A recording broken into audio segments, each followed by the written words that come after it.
नमस्कार. या व्हिडिओमध्ये आपण जाणून घेणार आहोत श्री महालक्ष्मी देवीचे व्रत करणाऱ्यांसाठी काय काय व्रत आणि नियम आहेत, तसेच श्री महालक्ष्मी देवीची प्रतिष्ठापना कशी करावी. यंदा 2023 साली मार्गशीर्ष महिना हा 13 डिसेंबर रोजी सुरू होत आहे.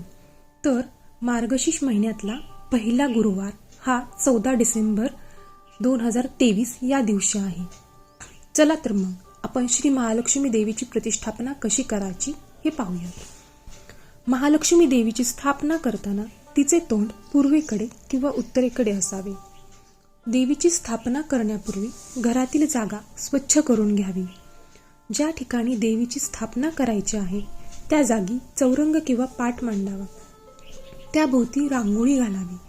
थोडे गहू किंवा तांदूळ चौरंगाच्या मध्यभागी वर्तुळाकार पसरून ठेवावेत. पितळेचा किंवा चांदीचा स्वच्छ तांबा घेऊन पाण्याने पूर्ण भरून घ्यावा. त्यामध्ये एक सुपारी, एक नाणे व दुर्वा घालावे. 5 प्रकारच्या झाडांच्या 5 डहाळ्या किंवा 5 झाडांची प्रत्येकी 5 पाने कलशाच्या तोंडावर रचून त्यावर नारळाची शेंडी वर राहील अशा प्रकारे एक नारळ ठेवावा. हळद व कुंकवाची बोटे कलशाच्या बाहेरच्या बाजूला लावावीत. तांदूळ किंवा गहू पसलेल्या चौरंगावर हा कलश नीट ठेवावा. श्री महालक्ष्मीचे चित्र कलशाला टेकवून ठेवावे.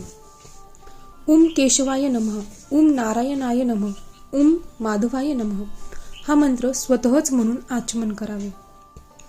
पळीने पाणी हातावर घेऊन ओम गोविंदाय नमः असे म्हणून हातातील पाणी तामनात सोडावे. नंतर देवीला स्नान घालावे. हळदी कुंकू फुलं वाहून देवापुढे उदबत्ती ओवाळावी. धूप दाखवून निरंजन ओवाळावे.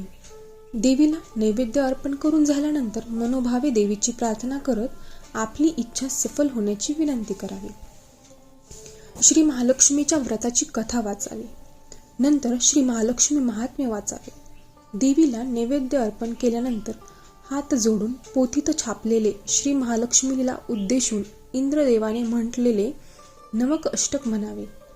हे अष्टक म्हणण्यापूर्वी आपल्या मनात जी काही इच्छा असेल ती देवीला सांगून ती फलद्रूप व्हावी म्हणून देवीला मनोभावे विनंती करावी. मग निरांजन ओवाळून आरती करावी. रात्री महालक्ष्मीची पूजा पुन्हा करावी. एखाद्या गोड पदार्थाचा महानैवेद्य दाखवावा. गायीला देण्यासाठी एका पानावर गोग्रास काढून तो घास गायीला द्यावा. नंतर कुटुंबातील सर्वांनी भोजन करावे.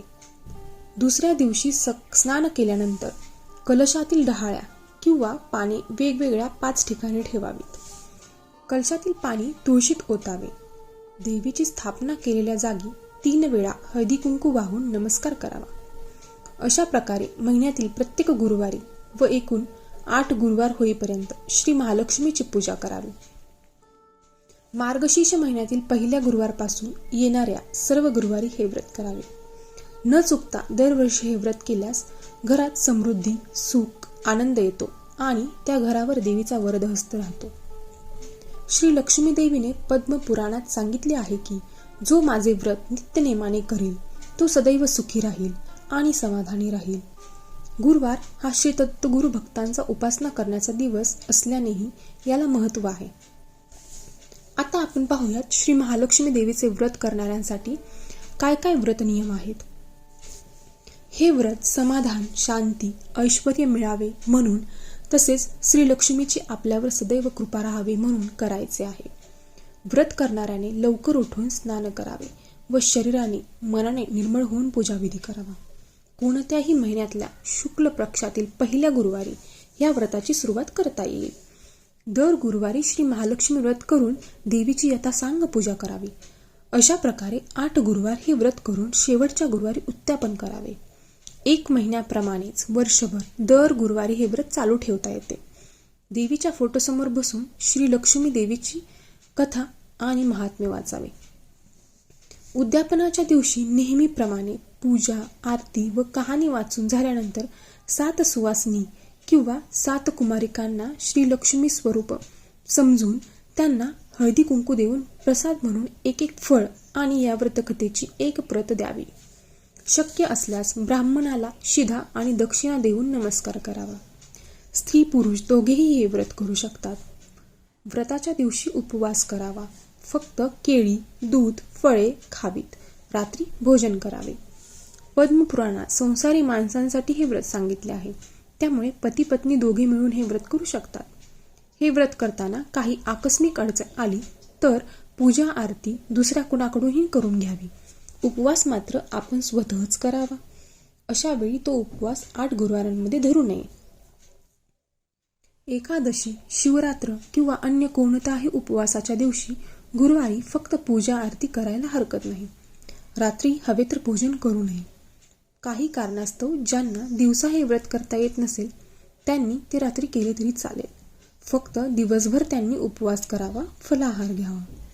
व्रतपूजा व श्री महालक्ष्मी कथा ऐकण्यास शेजारी पाजारी यांना बोलवावे. मात्र एकाग्र व शांत चित्तेने महात्म्य वाचावे. शांतता व एकाग्रता असल्यास पोथी वाचन चालू असताना श्री महालक्ष्मीचे अप्रत्यक्षरित्या अस्तित्व जाणवेल. एकाग्रता व मनाची शुद्धता असणाऱ्यांनी बऱ्याचदा सुवासाची चांगलीच जाणीव जाणवली असेल. व्रताची सुरुवात मार्गशीर्ष महिन्यातल्या पहिल्या गुरुवारी करून 4 गुरुवार हे व्रत करावे. शेवटच्या गुरुवारी या व्रताचे उद्यापन करावे. व्रताच्या दिवशी रात्री गोड जेवण करून देवीला नैवेद्य दाखवावे. नंतर कुटुंबियांसमवेत भोजन करून उपवास सोडावा.